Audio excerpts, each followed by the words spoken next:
Big time fight coming up this weekend at light heavyweight. We have the Knightmare, William Knight, taking on the Water Buffalo, Fabio Cherant. And Matt, this is a perfect opportunity to talk to you about our second channel. It's 15-minute card breaks. Check it out. We got great videos over there. If you're a sports card fan, not just a UFC fan or Panini Prism fan, we do have some videos over there opening the cards, talking about the cards, talking about sports, but for Fabio Cherant, his UFC debut, well, we will talk about it, but we talked about him in great detail when he took on Alonzo Menifield on short notice. We'll give you the rookie review. We'll come back and we'll preview this entire fight and what it means for this division.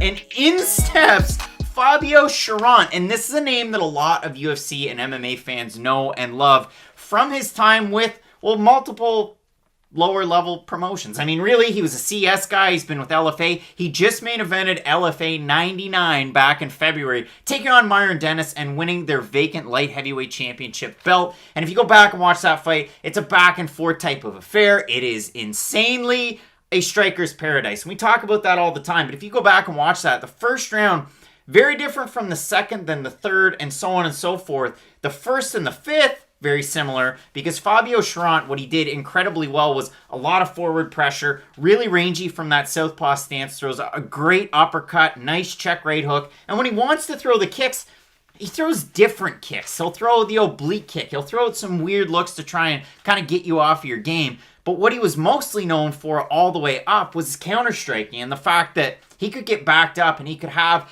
the Chuck Liddell type reaction. He could have the Uriah Hall type reaction where he plants and throws and he can hurt you. And if you look at a lot of his wins, majority of them by submission, and we've seen that too. His takedown defense is so-so. I wouldn't rate it as an A. I wouldn't rate it as a C. It's somewhere in between. A B, perhaps. The one thing that Fabio Cherant definitely has is a lot of great defensive submission abilities. And when it's on the mat, you definitely have to worry about him. The only fight where we've really seen him in a ton of danger is that Alexa Camera fight where he goes out there and cracks Camera in the second round. Camera's kind of rocked and then throws a jump knee and absolutely lands. Cherant does a backflip, gets on top of him, hammers away as War Toyoni is in the cage to wave it off. So for Fabio Cherant, again, really long, rangy striker. I got a ton of notes on this guy. It was a pleasure to go back and watch some of his regional tape and some of the recent fights that we've seen out of him since he lost that fight to Camera on Dana White's Contender Series 2019, the third season.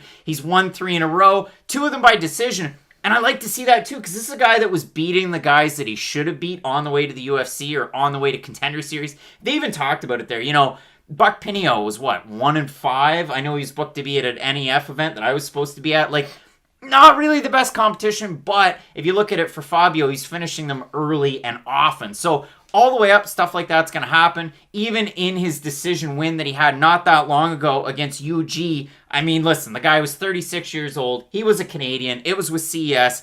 And the one thing that I didn't like there before I hand it over to you, Cherant weighed 209 for that fight. That was just back in October 2020. For the fight, the championship fight with LFA, he weighed in at 204.8, so maybe the weight troubles are behind him. Maybe it was just a tough cut there. But he won that fight 30-27, 30-26, and 29-28. The judges were watching it blindfolded. Cherant won it overwhelmingly.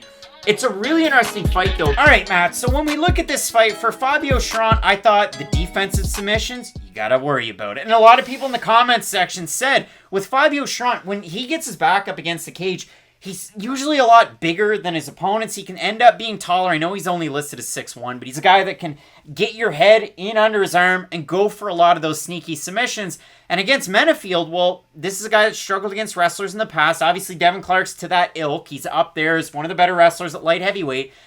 And Alonzo Menifield walked in there, got in that bad position, took him down, and Von flued him. So that was crazy. And listen, I've never seen a bigger foot-in-mouth moment than William Knight's last fight when I said, oh, William Knight's just going to wrestle down Jung and he's going to win that fight. William Knight got beat pillar to post in that fight and looked terrible. So for both of these guys, they looked awful in their last fights. I never talk about the odds before we talk about the breakdown, but I want to incorporate it into what I just said. Minus 325 at open for Knight. That's gradually gone down. He's a minus 193 on best fight odds. For Cherant, open a plus 275. He's a plus 159 right now. It's so crazy to me that William Knight A lot of success. Obviously, he lost that fight to Tafon Chukwe when he was on a developmental deal with UFC. Okay, Tafon's great. Then you lose to Dao Jung, who's a good fighter, don't get me wrong, but I mean, William Knight was a favorite, and from all the tape study I did, I thought Knight was going to win. That open really surprised me as far as that line. Because Fabio Cherant's not that good. It's just, I don't think he's that great. William Knight has at least shown that he is a proven UFC light heavyweight. Fabio Cherant, I understand outside he looked okay. He does have good submissions. I know for a fact, though, that neither one of us were all that excited, I guess, for his UFC debut. Yes, Alonzo Menefiel could have offered a unique stylistic matchup, but I'm pretty sure going into that fight, we were both fairly confident that Menefiel was going to win. I know for a fact that I was. Now, did I think he was going to win by, one of those really weird, unique, niche submissions? No, not one bit. But I still had without a doubt in my mind that Alonzo Menefiel was going to be able to win that fight. And the weird thing about William Knight, though, is that he does have good power punching. He has, is it fair to say, a surprising cardio for the size of him? Well, if you look up William Knight over on the Instagram, all he does is strength and conditioning. And that's it. There's never any, I'm hitting the bag. It's always strength and conditioning. He's always in the gym. From what he shows on Instagram. It shows. It's a thirst trap. He looks good, though. I wish I had the muscles of William Knight. But for me, again, William Knight at least has good power punching, and he throws in combination on the feet. It's something that at least separates him from a few other light heavyweights, because neither one of these guys have any skills that stand out in this division. Paul Craig, for instance. Paul Craig's one of those fighters that I always think of to where his striking might not look great, his wrestling might not look good, but his jiu-jitsu's so good that those other two things don't really matter. Neither one of these guys have skills that stand out like that, but the one thing about William Knight is that he does have a really good jab, right hand, left hook, and it is a combination that he's not afraid to go to over and over again. But the problem was that I do feel like we've seen the extent of William Knight's, at least, skill set. Against a guy like Dao Jung. Dao Jung's a good but not great fighter. I don't think Dao Jung's going to go on to have a top 15 type career. And those were at least the type of thoughts that I had for William Knight going into that fight. I thought, okay, he might not be top 10, but he could be 10 to 15 in the light heavyweight division. After that, I don't believe he can be, but I still think he's good enough to beat Fabio Cherant. Matt in his head wishes he looked like William Knight. He looks more like Robert Bobrovsky. Now look him up. Shed Holmgren. Robbie Bobrovsky. But when we look at or Chris Boucher. But when we look at this fight, again, for Fabio Cherant, can he hang on the feet with a guy like William Knight? I know he's a guy that trained at 401 Boxing in the past. He's also at Lausanne MMA. A little bit of submission abilities. With William Knight, can he go out there? Can he impose his game plan? We'll see what happens in this one. Knight a minus 325 at open. Like I said, minus 193 right now. Cherant has gained. He opened a plus 275. He's a plus 159 right now. Those Tapology votes, yikes. 1,132 total votes, 86% Knight, 75% by knockout. For the 14% that have Cherant, 40% by decision, 17% by submission, and 37% by knockout. I don't think that math checks out. But when I look at this one, Matt, for Fabio Cherant, you want to go back and watch the fight. I talked about it earlier. The one against Myron Dennis, that's a good decision. The one against UG, who was the Canadian, if I'm not mistaken, that's a decent one. His only loss was to Kammer over on Contender Series. And if we're playing MMA math, William Knight beat Kammer, and Cherant lost to him, so William Knight wins. Cherant's flat-footed, I guess. That's the other really bad part about his game. He doesn't move well on the feet to avoid strikes. There's two ways, I guess there's three ways to avoid strikes when you think about it. You have your general footwork, you have head movement, and then you have trunk movement as well. Cherant doesn't check any of those boxes, and the real issue that I do have is when William Knight does move forward, and that's the thing, he does move forward when he strikes, you're just going to run out of places to go. If Cherant does get his back up against the cage, as William Knight's by far his best position, so I do like William Knight if he is able to throw in combination. I think he could get him out of there in the first round. I think we could see, I don't often say this, but I'm going to play at my flag right now. I think we're going to see a Chaos Williams, Alex Morono type knockout in this fight. I really do.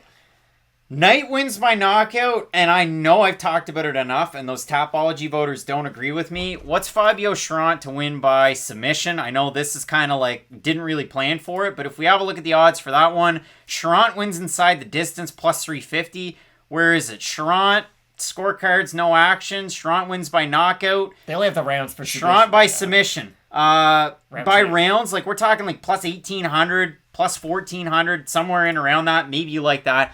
I ever so slightly like Knight. It scares me, though, again. Dawoon Jung had a draw against Sam Alvey coming into the fight against Knight, and he looked like an absolute force, like the next great at light heavyweight. So that concerns me enough to stay away from it. It's a pop and popcorn fight for me. I'm going with Knight. You're going with Knight. I think he's going to win by stoppage. Let us know down below in the comments section. Will this be another foot and mouth incident like the Knight fight against Dawoon Jung? But we both happen to win this one, representing Thornton Martial Arts. Let us know. Great fights coming up at the top of this card. Cannonier and Gastelum. You're not going to want to miss it, so keep it locked in with Fight Night Picks, as we always say. Let's get into it.